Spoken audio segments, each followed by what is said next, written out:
Hey, sanibonani bantu bakithi, niyaphila. Lalelani-ke kuyaphuthuma. Ngikhuluma nabantu abaxakekile kuphela abadinga ukuphila.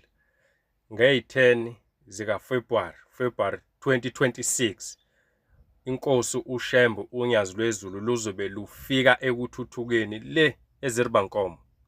Hambani-ke nina abaxakekile njengathi niyozibika khona, nibike zonke izinsizi zenu khona bese niyalinda.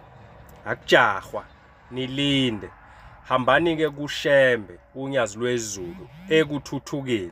Uzobe ekhona kusukela ngey'10 February 2026 unyaka.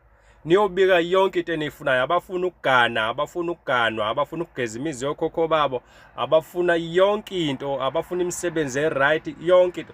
Hambani niyoyibika, kuyaphuthuma. Khuluma nje kuyashesha. Lokho ke nginitshela khona, ngiyanazisa abafisayo.